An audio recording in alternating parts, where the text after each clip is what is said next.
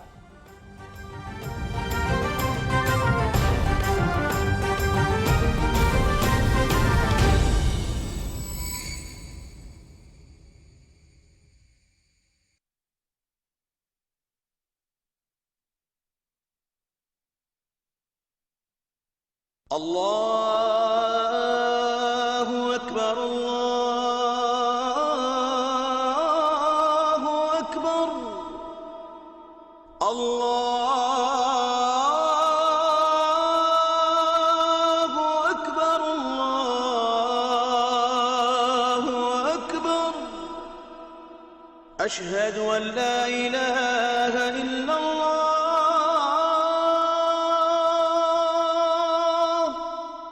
أشهد أن لا إله إلا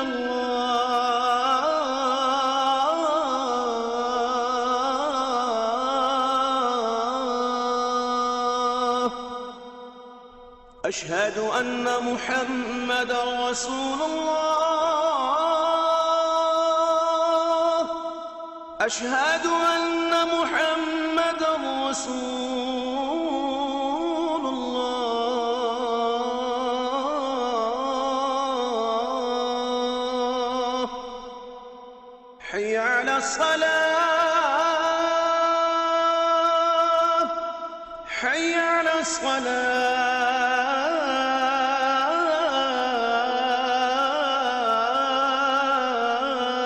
الصلاة حي على الفلاح حي على الفلاح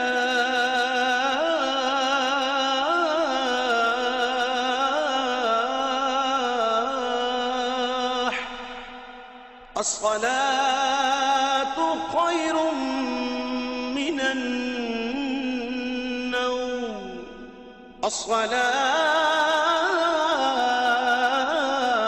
الصلاة خير من النوم الله أكبر الله أكبر لا إله إلا الله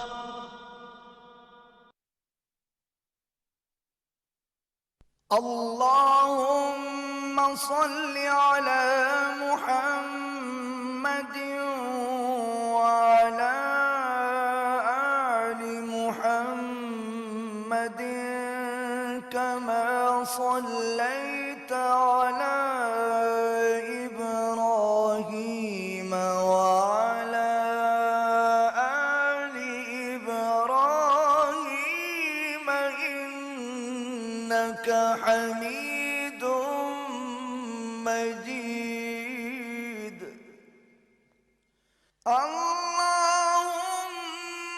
بارك على محمد وعلى آل محمد كما باركت على إبراهيم وعلى آل إبراهيم إنك حميد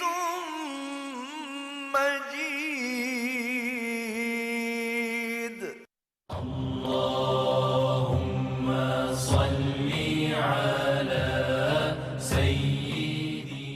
حضرت ابو ہریرہ رضی اللہ تعالیٰ عنہ سے روایت ہے کہ رسول اللہ صلی اللہ علیہ وسلم نے کھانے کو کبھی عیب نہیں لگایا، یعنی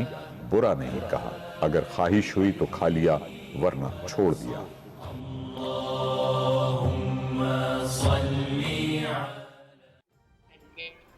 تمام چیزوں کے آپ سوئی سے لے کے دھاگے سے لے کے فروٹ سبزی دالیں جو بھی سروسز ہیں اور گڈس ہیں وہ ٹریول کرتی ہیں روڈ پہ تو ظاہر ہے اس کا اثر پڑتا ہے۔ اسی طرح سے جو ہمارے تو کافی کچھ بجلی گھر جو ہیں وہ بھی فرنس آئل سے چلتے ہیں ابھی تک، کیونکہ پچھلے دنوں آپ نے دیکھا ہوگا پچھلی حکومت میں کہ انہوں نے وقت پر جو LNG کے معاہدے نہیں کیے تو اس کے نتیجے میں بھی فرنس آئل کے ذریعے بجلی پیدا کرنے کی ضرورت آتی ہے۔ تو اب کیونکہ دنیا میں آہستہ آہستہ جو پیٹرولیم مصنوعات کی قیمتیں نیچے آ رہی ہیں تو یہ حکومت کی ذمہ داری ہے کہ وہ جو فائدہ ہے وہ لوگوں کو منتقل کرے۔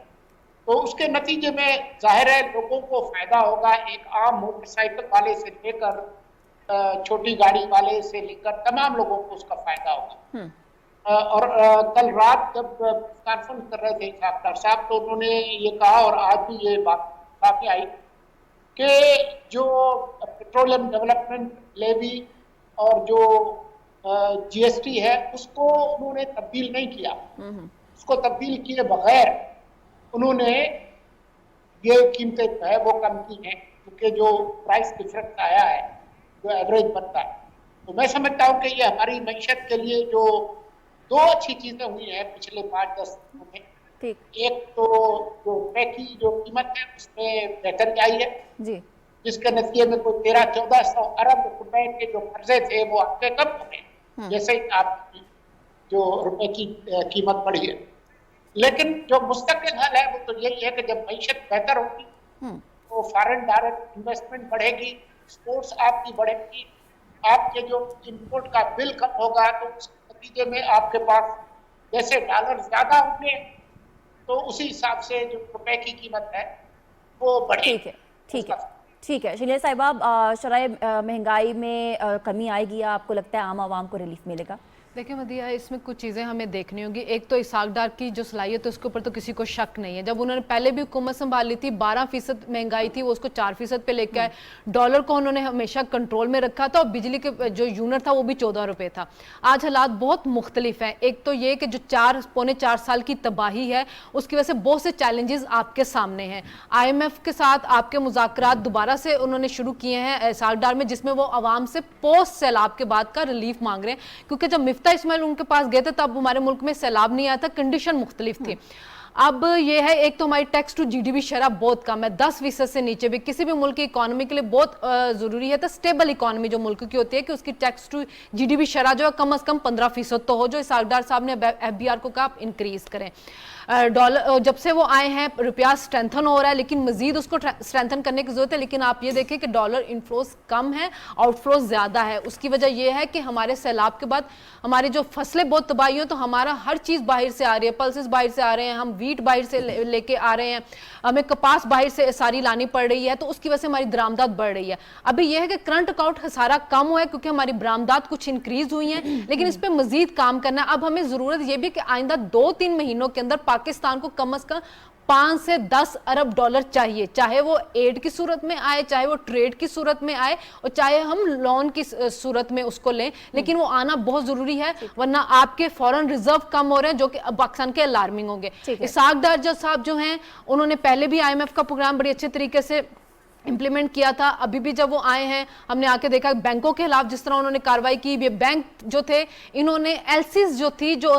ڈالر کا ریٹ تھا, اسے 10-8 روپے زیادہ کھول کے 58 ارب روپیہ اس سے کمایا تھا, اور پاکستان کی عوام کو بڑا نقصان پہنچا تھا. آگے مہنگائی کم ہونے کی امید ہے. ٹائم دے دیں گے اقرار صاحب, آپ کس طرح سے اس سوال کا جواب دیں گے؟ میں جاؤں گا جی 1998 میں پاکستان نے ایٹمی دھماکہ کیا اور ہمیں جو ہے اکنامک ایمرجنسی لگانی پڑی کیونکہ پوری دنیا میں واویلا تھا اور ہمیں سینکشنز ہمارے پہ لگ رہی تھیں. مجھے وہ دن یاد ہے, اسحاق ڈار صاحب نے ایک پریس کانفرنس کی, اس کے بعد ہم سے باتیں کی. ہم نے کہا سر یہ کدھر جا رہا ہے معاملہ؟ انہوں نے کہا بھائی اس زمانے ہماری آبادی ذہن میں رکھیے 16 کروڑ ہوتی تھی. تو انہوں نے ہمیں احساس دلوایا کہ 16 کروڑ آبادی کا جو ملک ہے نہ تو وہ ڈیفالٹ کر سکتا ہے اور نہ ہی دنیا کی کوئی ملٹی نیشنل فرم جو ہے افورڈ کر سکتی ہے اس کے اوپر اس قسم کی سینکشن لگانے کی جس کے اوپر وہ کام نہ کر سکیں, کیونکہ بہت بڑی منڈی ہے. ہی نوز پاکستان کی اسٹرینتھ کیا ہے. میں آپ کو زیادہ ٹائم نہیں دوں گا, صرف اتنا کہوں گا کہ ان کا اپنا ایک ویژن ہے, لیکن اور یہ جہاں تک بات ہے نا کہ اب وہ جب آئے ہیں تو حالات بہت خراب ہیں. میں ان کو کنٹینیوسلی ان کا میں وی لاگ سنتا رہا وہ جو کیا کرتے تھے, تو ان کو پتہ ہے پاکستان کے حالات کیا ہے, ایک ایک منٹ کی ان کو رپورٹ ہے. اور ان کے یعنی کہ انہیں جادوگر بھی کہتے ہیں اس کا, ان کو پتہ ہے کون سی چیز کیسے کرنی ہے. لیکن اس میں ایک بات میں اور کہوں گا, آپ کو یاد ہے کہ جب پنجاب میں پی ایم آئی کی گورنمنٹ بن گئی تھی تو یکدم ڈالر نیچے آیا تھا اور یکدم اپنا گرا تھا, اور جو ہے وہ ایک ہمیں لگ رہا تھا کہ ہمیں ایک ریلیف مل گیا. لیکن پھر کچھ ہوا, کیا ہوا کیا بات کریں, اب ہو گیا کچھ. تو پھر اس کے بعد وہاں پہ یعنی کہ آپ کہہ سکتے ہیں کہ سیاسی طور پہ ایک انسٹیبلٹی پیدا ہوئی, پھر ڈالر اوپر اٹھا. آپ اس فتنے کو قابو کریں اور آپ دیکھیے کہ جب پوری دنیا کو پتہ ہوگا, جب انویسٹر کو پتہ ہوگا کہ پاکستان میں ایک سٹیبل گورنمنٹ ہے, ایک سٹرونگ گورنمنٹ بیٹھی ہوئی ہے, میں دیکھتا ہوں انویسٹمنٹس کیسے نہیں. ٹھیک ہے طاہر صاحب, یقیناً حالات برے ہیں, معیشت کتنی سنبھلتی دیکھ رہے ہیں آپ؟ میرے خیال میں سو فار سو گڈ, اور اچھی اس کو ہمیں مانیٹر کرنا ہوگا. اسی طرح اگر ٹرینڈ رہا تو یہ اچھی ایک شروعات ہے, اور اس میں سب سے اس وقت صوبائی حکومتوں کا بڑا رول بنتا ہے, کیونکہ جب ڈالر کی قیمت کم ہوتی ہے, پہلے تو بات یہ کہ روپے کی قدر میں اضافہ ہونا یہ ایک بہت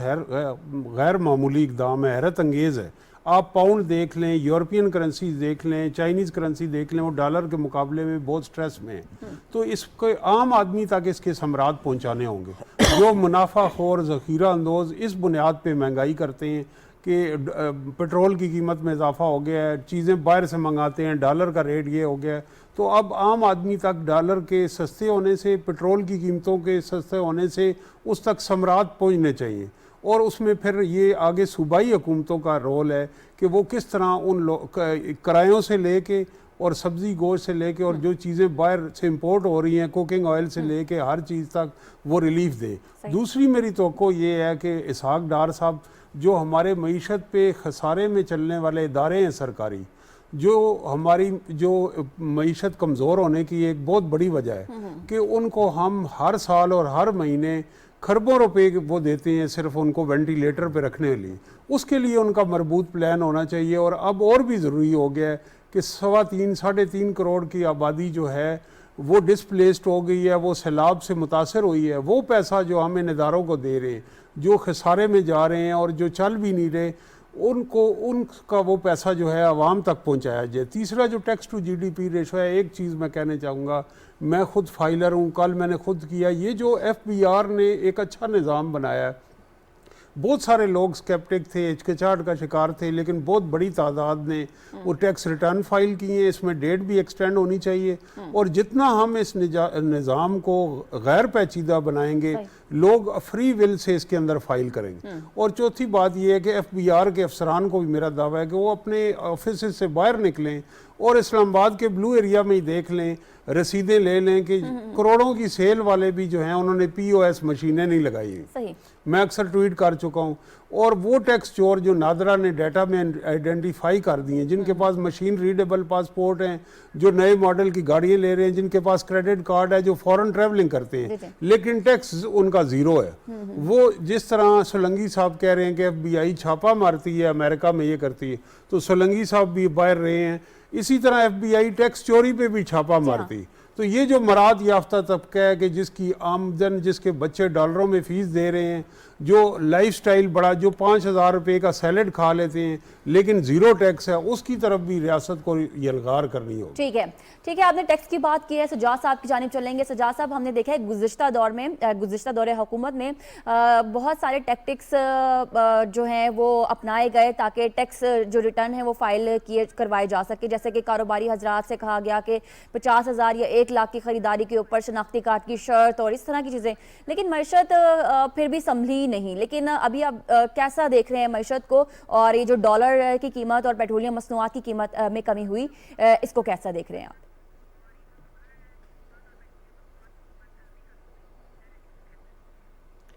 دیکھیں جی, جب تک پٹرول جو ہے نا وہ 200 روپے سے کم نہیں آتا, عام بندے کے لیے اس کی کمی کا کوئی فرق نہیں پڑے گا. جو موٹر سائیکل پہ جاتا ہے, جس نے چھوٹی گاڑی رکھی ہوئی ہے, جو کہ ایک بڑی تعداد میں کروڑوں لوگ جو پٹرول کے صارفین ہیں, وہ جب تک اس کی قیمت 200 روپے سے کم نہیں آئے گی ان کو ریلیف کا احساس نہیں ہوگا, پہلی بات. دوسری بات, آج ڈار صاحب نے بہت اچھی بات کی کہ یہ جو ڈالر کی قیمت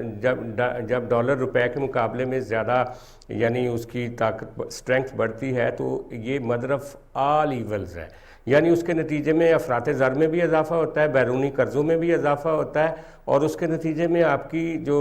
اوورآل جو آپ کی معیشت ہوتی ہے اس پہ بہت بڑا دباؤ آ جاتا ہے. اصل بات یہ ہے کہ پچھلے دنوں جب عمران خان صاحب کی گورنمنٹ تھی, انہوں نے جو کہہ رہے تھے کہ جی ہماری گروتھ آخری 1-2 سال میں 5% اس سے اوپر جا رہی تھی, تو اس کے بارے میں اکانومسٹ نے کہا کہ یہ بہت ایکسپینسو گروتھ ہے, جس کے اوپر بہت سارا پیسہ لگا کے آپ اس کو گرو کر رہے ہیں اپنی اکانومی کو. اصل بات یہ ہے کہ جو ہماری ریڑھ کی ہڈی اس ملک کی وہ زراعت ہے. میں پہلے بھی کہہ چکا ہوں ایک پروگرام میں کہ مارچ تک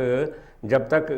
گندم کی بوائی جو ہے وہ شروع ہونی ہے, ہمارے جتنے بھی فلڈڈ ایریاز ہیں وہاں سے پانی نیچے جا چکا ہوگا. ہمیں کسانوں کو مراعات دینی چاہیے کہ وہ زیادہ سے زیادہ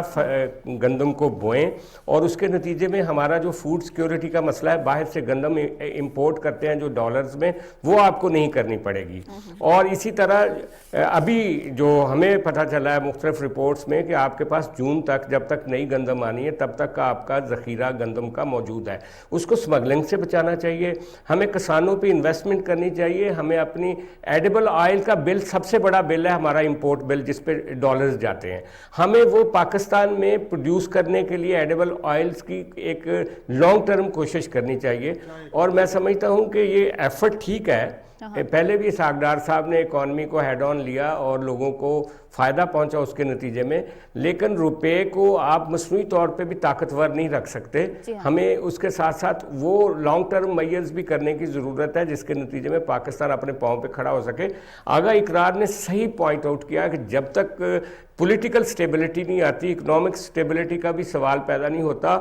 جب تک اس فتنے کو کسی جیل میں بند نہیں کیا جاتا یا اس کو گھر میں نظر بند نہیں کیا جاتا اور اس پہ سختی نہیں کی جاتی, تب تک آپ مت سمجھیں کہ آپ کی اکانومی کوئی بہت بڑا راستہ لے سکے گی.